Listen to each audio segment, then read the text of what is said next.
Welcome to another episode of Behind the Bar podcast, brought to you by the coaches and clients of RT Fitness Durham, Sunderland and the Barbell Club, where we take you from complete beginner to photo shoot ready.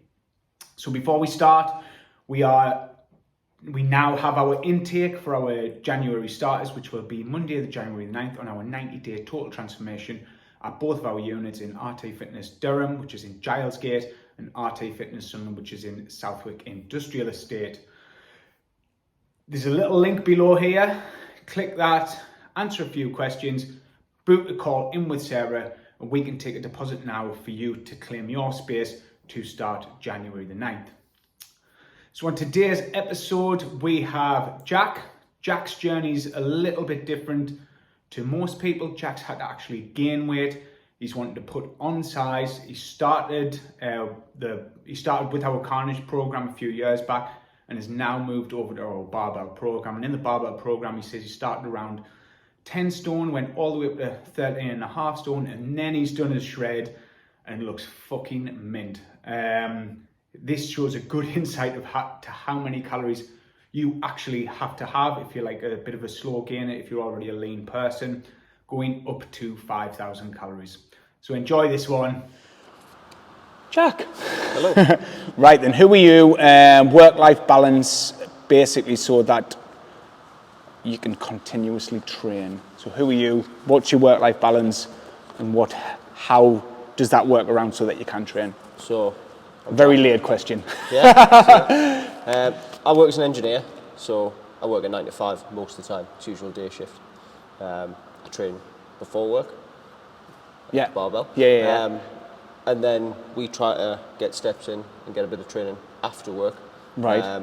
My usual work is a 9 to 5, but sometimes it slips and sometimes you can't. But it is a difficult balance. You tend to find things drop off. Social life drops off quite a bit at certain times of the year when you're trying to do different things. Like the last 12 weeks hasn't been much of a social life. Right. But it's just finding that balance. It's not an easy balance. Right. I'd certainly like to spend more time doing things I'd rather do than at work, but that's everyone, isn't it? Yeah.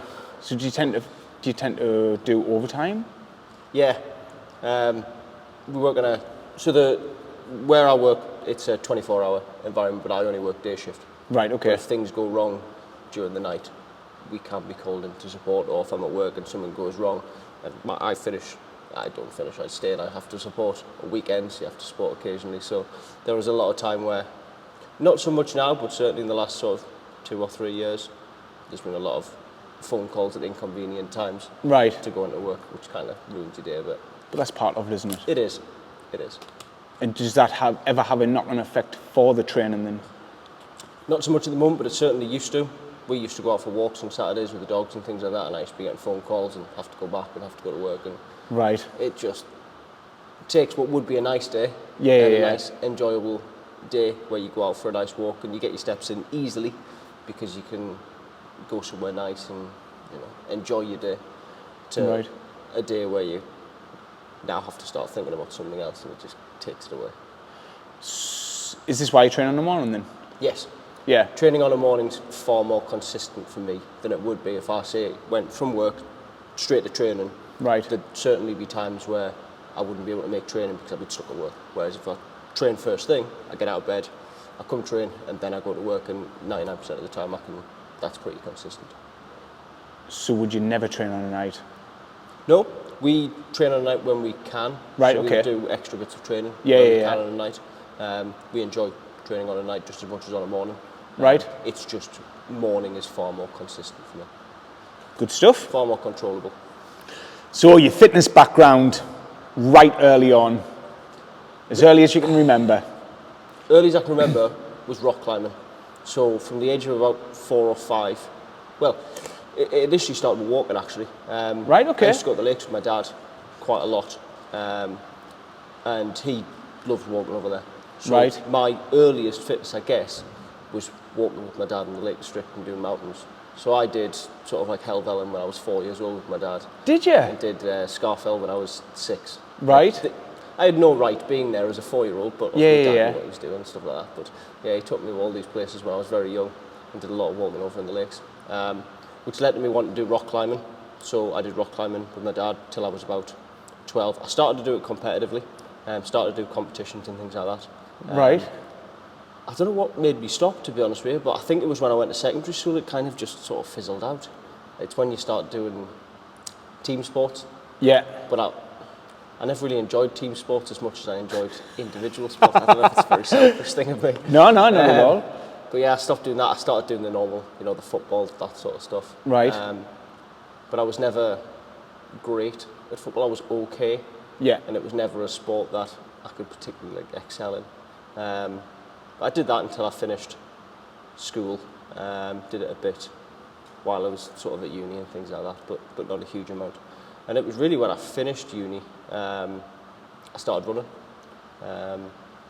Again, an individual sport. It was a thing for me after work, where I could put my headphones in, and go for a run, and kind of just switch off and like not have to think about anything for a couple of hours. And it was kind of like a stress relief. Yeah. And I really enjoyed it. And then the running kind of took off, and I started doing longer distances and eventually doing long distance running. Right. I was also doing a bit of carnage at the same time, right. towards the back end of that. So how long? So this is right. So we went childhood, Yeah. walking, rock climbing, and then football through school. Yeah. And then that age there, like 18-ish, was that when you started taking up running? Or were you still football-ish? I think I was still footballing around that time. Right. I think there was probably a period at university where I wasn't doing very much in terms of sport. I was probably, right. Drinking. Yeah. Yeah, I don't think there was a huge amount of sport going on. Yeah. And then it was when I finished uni that I really took up running. So would you say like the 18 to 21 is sort of a Staley type? Probably. I think part. It's the best way of saying it, yeah. Yeah. Was probably doing bits and bobs, playing five-a-side when people arranged it and things like that, but nothing consistent. And then was the running more of a passion or a convenience? I think it was a stress relief. Right, okay. Initially, I think I did it as a way of decompressing after work. Right, okay. In, you put your shoes on, you put your headphones in, and you were on your own for half an hour. Yeah. You didn't have to talk to anyone. You could just be sort of free to do what you want to do, and I really enjoyed it. And then I think it became a bit of a passion for me, and I started doing it a bit more seriously and started doing races and that sort of stuff. What kind of races? It was obstacle course racing. Right, okay. It's what I started doing. So it's a mixture of running plus sort of climbing over things and exercises, that sort of stuff. When was that? What year? I think I did my first one 2016. That was my first one. Oh, was it? Tough Mudder. Down in Yorkshire. Right. I've done quite a few since then. Mine was 2014. Yeah. So I did it before you. Yeah, you did. yeah. But I did that one in 2016, and then I think I did about 5 or 6 the year after. Right. So I really enjoyed it and really picked it up after that. It's 2016. So when did you start? So you were doing your running and running in the obstacles. So when did you start RT? Must have been 2018, I think it was. And why? I think it was because Paige was doing it. Right. Paige was doing something on a morning and I wasn't. I was staying in bed and Paige came and was doing the barbell at Yeah. And I wasn't doing anything. Yeah. And I couldn't fit, I would have loved to have done the barbell, but I couldn't fit it in with work. Yeah. Just the time just didn't map out for me. But the carnage was on before it. So right, I okay. used to get up before Paige and come and do carnage. But I think it was just because she was doing something and I wasn't. And I felt a bit, maybe felt a bit left out. Yeah. Oh, good. With the running though, how far's the furthest you went? Just before I stopped running, I did a 12-hour run, which was 56 miles. Fucking 12 hell. hours. Oh, was that the nighttime one? Yeah, through the night. Yeah. Did you have to do something in between every lap or something like that? Or was that a different one? There was a different one, which was in between. That one was it was a 5-mile loop because it was during COVID. Right. So I just did a 5-mile loop, and you did it basically as many times as you could within the 12 hours. My loop was slightly longer than 5 miles, hence I didn't do 55 miles, it was 56 miles over the whole thing. Right, okay. Yeah, that was the furthest I ever did. And in one go? In one go, yeah. I'd done other runs of marathons and things like that before, yeah, but that was yeah. the furthest I did. Because I remember one day, when you were doing Carnage and you had a day off work Yeah. and you says, oh, I've just went up to I went Kielder. up to Kielder, did the marathon route. Yeah, and not on a marathon day. No, just because I wanted to enjoy it. It was a nice day. I had a day off. So, yeah. As I say, running was something I enjoyed doing. It was a bit of a stress relief. I used to be able to put my headphones in and just forget about everything. And you didn't have to think about work or the stresses of life or anything like that. You were just... So what were you listening to? Just anything. On these many hour... Well, sometimes you listen to things, sometimes there's nothing on. Right. Generally, you put your headphones in so people don't talk to you. Music, podcasts, audiobooks? I've listened to music and podcasts. Actually, I've listened to audiobooks as well, all of them. Right, okay. Times. Depends on what you're doing. Right. If you're doing like a long run, podcasts and audiobooks are brilliant. Right, okay. Because you could focus on something. Like, you can listen to a story and things like that. Yeah. If you're doing a short run where you're fast, music's a better thing. So it depends on what you're doing as to what I listen to. So how was Carnage when you done that? Carnage was good. It was a good programme. Really enjoyed it, and the people there were brilliant. Yeah. Really good set of people. This is the Sunderland 615ers, yeah. 615 or You Joe Percy's. Yes. And the coaches, I mean, it was I think it was MASH when I started. Yeah. Coaches were brilliant. They really got everyone involved and they were good. But it also got you involved with the wider community of RT Fitness with the events and things like that. So which were really good fun. As I say, the barbell was always something I'd have wanted to do, but I just couldn't fit it in. But Carnage was a good way of me doing some other exercise other than just running. Yeah. Because that's all I was doing at the time. So then COVID hit. Yeah. What did you do? What did you do in COVID? Walked. We did a lot of walking during COVID. Yeah. See, it was difficult because during COVID everyone was off work. I got 3 weeks off work and then I was straight back into work. So I was working while everyone was off. We had 2 lines running in the plant. Unfortunately, one of those lines was my line. So after 3 weeks, I went back to work. But as much as possible, we were still walking when we could. Yeah. Steps in. So you were working as normal, fit, really? Yeah, generally I was working. And it was just a restriction on going out, really, for me. It was when I come in from work, there was limited as to what I could do. Yeah. But work-wise for me, it was the same, other than changes in PPE and all that sort of stuff. Sorted. So then, when did you start Barbell? I stopped Carnage during COVID. Yeah. And then I think it was after COVID. It was not long after my long run. Right. I kept on getting prone to injuries, and I was doing less and less. So I couldn't do as much running because I was injured all the time. And we started doing a PT on a Wednesday morning, I believe, with Paige's mum and dad, I believe. And I think it was when we were doing that, we kind of realised that a 6 a.m.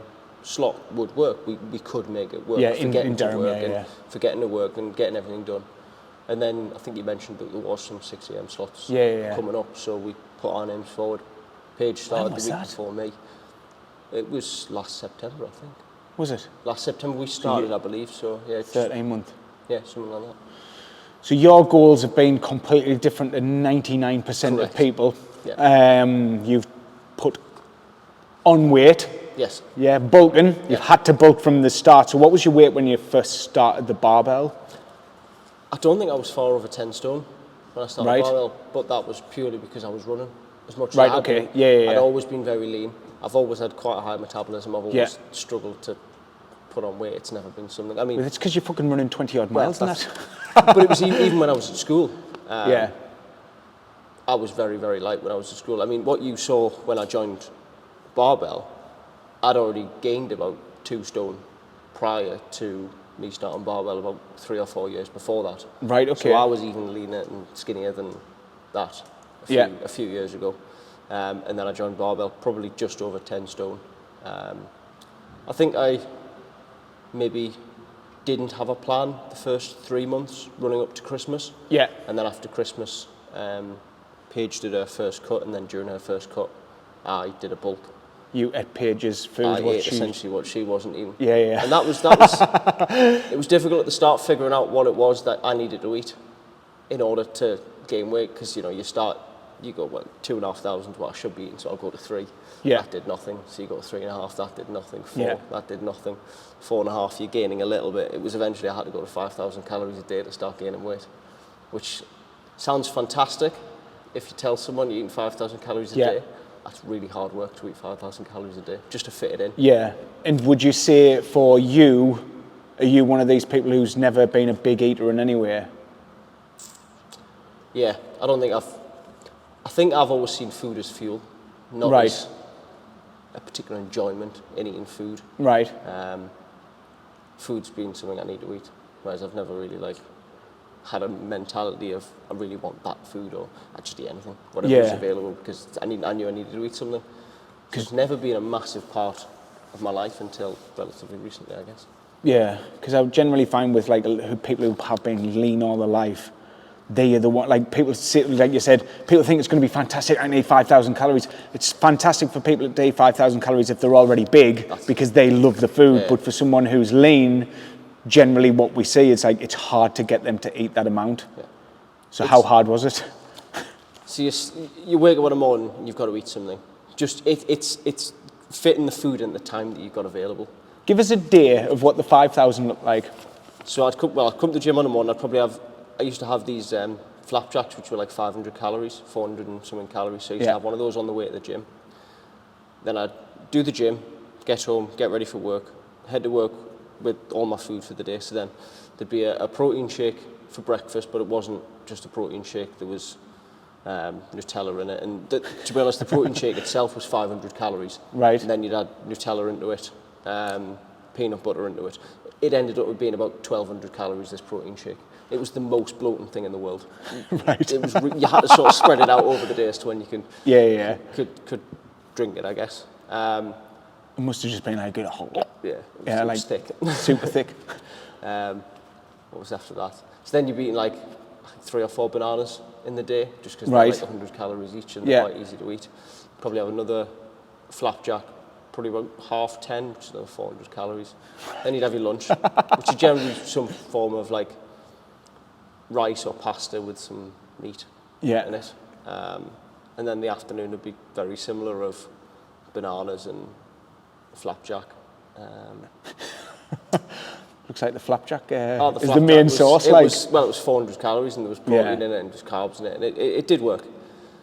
Then you'd be eating your tea when you got in from work, which it was difficult because Paige was obviously on a cut and I'm on a bulk, so the balancing those teas was quite a difficult thing to do, where you've got to try and reduce without calories a bite in you. And absolutely monster in it for another. And then it'd be another snack before bed. Sometimes I'd have to stick, if I'd had a busy day at work and I hadn't been able to quite fit all the snacks in, you'd have to put another protein shake in to try, and you'd go to bed completely bloated. Like, completely bloated and just want to go to sleep. Yeah. And then wake up the next day and try to do it again. It is. It's like fucking for all these people. Like when I post in the group, like I'm current 3,500. Like look, you get, and it's like it's hard for me even to get that. Never mind 5,000. It's just fitting it all in. It seems like it's an easy thing to do when you look at everything for the day. But after you've had one thing, like half an hour later, you've got to eat something else, and you think, I just don't want to eat. I'm full. And it's the thing is as well, by the sounds of the food, what you're having, it's not like it's completely junk.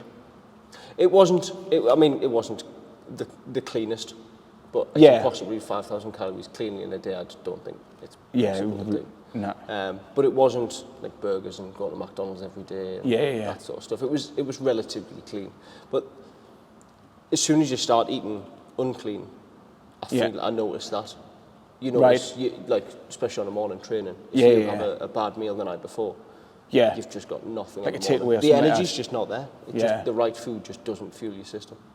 Yep, totally agree with you. So what weight did you get up to then? So say you started around the 10 stone barrier, what was the top end? Because obviously you've just come off the shred. Yeah. So what was the top end? I think I was around 13.5 stone when I started the shred. So I think I gained not far off 3.5 stone in about 6 months. Right, because this has been if you started last September, so it's a 14-month journey. 14-month journey, 10 stone to 13.5 stone. Yeah, so I stayed about the same weight until about Christmas time. Right, okay. And then after Christmas, went for it. And as I say, gained about 3.5 stone between Christmas and I think it was July, August time when I started the shred. So yeah, 6-7 months, 3.5 stone. And then you did the shred. Yeah. How was that? Difficult to start with. It was a big change. I went down from what was 5,000 calories to, I think initially I went down to 1,700 for the first couple of weeks. But then realised I was losing weight too quickly. Yeah. So then bumped that up to 2,000 and stayed at 2,000 pretty much for the rest of it. Right. The first 2 weeks, as you can imagine, were pretty difficult. Yeah. The 2,000 wasn't too bad. There was the odd days where you struggle and you just think, I'm tired and I need some food. Yeah. I think the last couple of weeks when you're really pushing Yes, and you're doing more exercise. I mean, we were, so probably for the first 6 weeks, we were doing our 15,000 steps. And then we started doing our 15,000 steps on a treadmill, on an incline. Right, okay, burn more calories. So sort of for the last sort of 5-6 weeks, you find yourself very tired, very low on energy, and especially that last week when you're cutting everything out, no carbohydrates whatsoever, trying to put all the water in, the energy just wasn't there. Yeah. It's drained. Don't get me wrong, it was worth it. Yeah. Very pleased with where I got to. But it is a tiring process and you have to really commit to it. There's no point in going at it with a half-assed attitude. It's not going to work. If you really commit to it, you can get to where you want to be, but it's hard. So your physique's gone through some fucking huge change in the last 14 months, hasn't it? So you went from 13.5, so what did you get? So 10 to 13.5 and then down to? I think it was 12. 12 flat. I finished. Maybe just a little bit over 12 when I finished.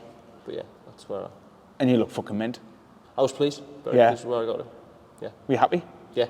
Yeah. That's the thing. Because I was always very lean, I didn't have a huge amount of muscle mass. And then obviously I bulked. So you can't see any of it because, you're wrapped in a big fluffy blanket, essentially. Then you take all that away. And it's nice to be able to see that some of the work that you are doing at the gym is actually paying off and you have been able to grow some muscle. Yeah. Kind of just pushes you forward to go again and build some more.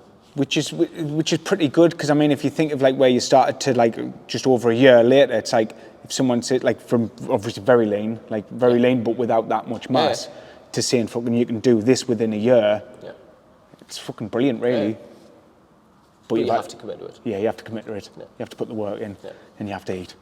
You have to eat a lot of food. But that's the thing for someone of your physique. I mean that's the main thing really. I mean I normally end it with a piece of advice to live a lean and healthy lifestyle. But I think probably a piece of advice from you for the people who are trying to grow. Yeah. What's your biggest piece of advice for it?